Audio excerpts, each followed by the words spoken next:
John Calvin, on Psalm 14, verse 2. The Lord looketh down from heaven upon the children of men, to see if there were any that did understand and seek God. The Lord looks down from heaven.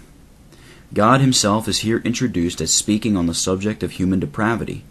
and this renders the discourse of David more emphatic than if he had pronounced the sentence in his own person. When God is exhibited to us as sitting on his throne to take cognizance of the conduct of men, unless we are stupefied in an extraordinary degree, his majesty must strike us with terror.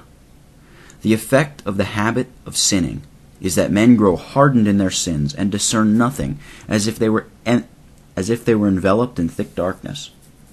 David, therefore, to teach them that they gain nothing by flattering and deceiving themselves as they do, when wickedness reigns in the world with impunity,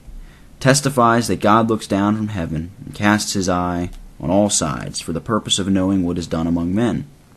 God, it is true, has no need to make inquisition or search, but when he compares himself to an earthly judge, it is in adaptation to our limited capacity, and to enable us gradually to form some apprehension of his secret providence, which our reason cannot at all once comprehend. If only this manner of speaking had the effect of teaching us to summon ourselves before his tribunal, and that while the world are flattering themselves, and the reprobate are trying to bury their sins in forgetfulness by their want of thought, hypocrisy, or shamelessness,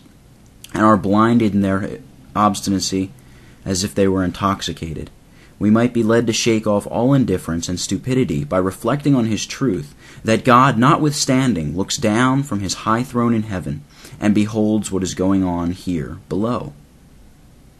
to see if there are any who understand. As the whole economy of a good and righteous life depends upon our being governed and directed by the light of understanding, David has justly taught us in the beginning of the psalm that folly is the root of all wickedness. And in this cause he also very justly declares that the commencement of integrity and uprightness of life consists in an enlightened and sound mind. But as the greater part misapply their intellectual powers to deceitful purposes, David immediately after defines in one word that true understanding is, namely, that it consists in seeking God,